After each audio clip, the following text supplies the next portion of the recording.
Hello everyone, this is आकाश मुले. तुम्हा सर्वांचं स्वागत आहे लर्न नेक्स्ट नर्सिंग या यूट्यूब चॅनलवर. मित्रांनो, सामुदाय आरोग्य अधिकारी CHO 2025ची जी भरती आहे ती सुरू आहे महाराष्ट्रामध्ये आणि यावर सध्या स्थगिती देण्यात आलेली आहे.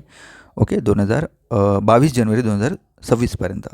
ओके, आत्ता जे 22 डिसेंबरला जी हिअरिंग झाली हायकोर्टामध्ये, त्यामध्ये हायकोर्टाने सांगितलेलं आहे की जे केंद्र शासनाने जे नियमावली बनवलेली आहे, या केंद्र शासनाचं जे उत्तर आहे ते मागवलेलं आहे की BHMS डॉक्टर्स ह्या भरतीमध्ये का इन्क्लूड करण्यात आलं नाही आहे. ओके, एलिजिबिलिटी क्रायटेरियामधून त्यांना का दूर ठेवण्यात आलेलं आहे. जरी त्यांनी CCMP जे मॉडर्न फार्माकोलॉजी जे केलेलं आहे आणि कम्युनिटी बेस्डसुद्धा त्यांच्याकडे जे सर्टिफिकेट आहे ते का बरं व्हॅलिड नाही आहे. ओके, याविषयी केंद्र शासनाला जाब विचारलेला आहे. याच्यापूर्वी तुम्हाला माहिती आहे की नागपूर खंडपीठाने गव्हर्नमेंट ऑफ महाराष्ट्राला NHM जे डिपार्टमेंटला त्यांना पण क्वेश्चन केलेलं.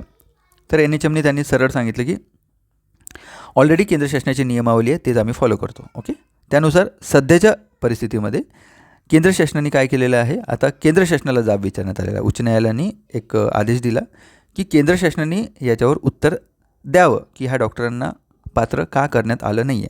त्यामुळं आता केंद्र शासनाने काय केलेलं आहे, एक टास्क फोर्स नियुक्ती केलेली आहे. म्हणजेच हे टास्क फोर्स काय करणार आहे, हे टास्क फोर्स बेसिकली जे याचिकाकर्ता जे डॉक्टर्स आहेत, जे असोसिएशन आहे BHMS, ओके, त्यांचा जो CCMP कोर्स आहे, certificate course in modern pharmacology, okay, plus certificate programme in community health, okay, का बरं करण्यात, म्हणजे हे करण्यास पात्र आहेत का. ओके, म्हणजेच ज्यांनी CCMP कोर्स केलेला आहे BHMS प्लस CCMP, ओके, ते एलिजिबल आहे का, म्हणजेच certificate programme in community health करण्यास पात्र आहेत का, हा जो प्रश्न आहे तो तपासून शिफारस करण्यासाठी टास्क फोर्सची गठीत करण्यात आलेला आहे. ओके, आता सध्या सगळ्यांना माहिती आहे की 3 डिसेंबरपासून हे न्यायालयामध्ये हे जो सामुदाय आरोग्य अधिकारीची जी भरती आहे ती न्यायालयीन पातळीत होती.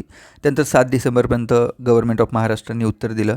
त्यानंतर पुन्हा 19 डिसेंबरला गव्हर्नमेंट ऑफ इंडियावर केस झाली, तर गव्हर्नमेंट ऑफ इंडियाने उत्तर दिलं नाही. 22 डिसेंबरपासून लासुद्धा काही उत्तर आलं नाही. आता सध्या गव्हर्नमेंट ऑफ इंडियाने काय केलं आहे, एक टास्क फोर्स गठीत केलेली आहे. ओके, आणि त्यावर हे जो सगळं आहे एलिजिबिलिटी तपासून बघणार आणि जर समजा हा कोर्स एलिजिबल ठरला कशासाठी, CHOच्या भरतीसाठी, तर डेफिनेटली BHMS डॉक्टरांना इन्क्लूड करण्यात येईल. ओके, आणि हा जो निर्णय आहे all over India, okay, all over India जेवढ्या पण CHO भरती होतील त्यांच्यासाठी लागू असतील. म्हणजे त्यानंतर जर टास्क फोर्स सॅटिस्फाय झालं की नाही बाबा हा CCMP कोर्स केल्यामुळं, जो मॉडर्न फार्माकोलॉजी कोर्स केल्यामुळं हे जे डॉक्टर्स आहेत BHMS हे एलिजिबल आहे CHO भरतीसाठी, जर नियम आला तर डेफिनेटली 22 जानेवारीपर्यंत आपल्याला त्याच्यावर काहीतरी निर्णय भेटेल आणि 22 जानेवारीनंतर हा जो हे जे स्थगिती आहे ही स्थगिती हटणार आणि त्याच्यानंतर CHO भरती हे पुन्हा एकदा कारणीस लागणार, म्हणजे ती होणार.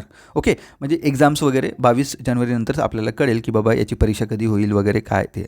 जर समजा याच्यामध्ये BHMS डॉक्टरला इन्क्लूड केलं तर एक 10 दिवसाची मुदत देतील यांना आणि त्यांना फॉर्म भरायला देतील. ओके, आणि त्यांना अपात्र केलं तर 100% पुढचे 15, 20, 25 दिवसामध्ये CHOची एक्झाम होणार. तर माझं एवढंच म्हणणं आहे की मी कोणाला की याच्यामध्ये जज करत नाही. हे सगळं government of Maharashtra, government of India decide करते की कुणाला एलिजिबल करायचं, कुणाला एलिजिबल नाही करायचं. ओके, सध्या मला एवढंच बोलायचं आहे, ज्या लोकांनी CHOचा अभ्यास सुरू ठेवलेला आहे सुरू करा, सुरू ठेवा, बंद करू नका.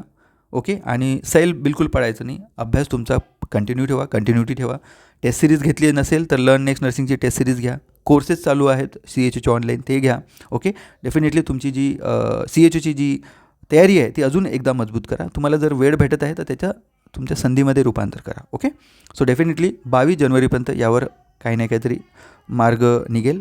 याच्यावर जे स्थगिती आहे ती हटणार आणि CHOची भरती डेफिनेटली 100% पूर्ण होणार. Okay, so thank you very much. लवकरच भेटूया पुन्हा एका व्हिडिओसोबत. तोपर्यंत धन्यवाद. जय हिंद.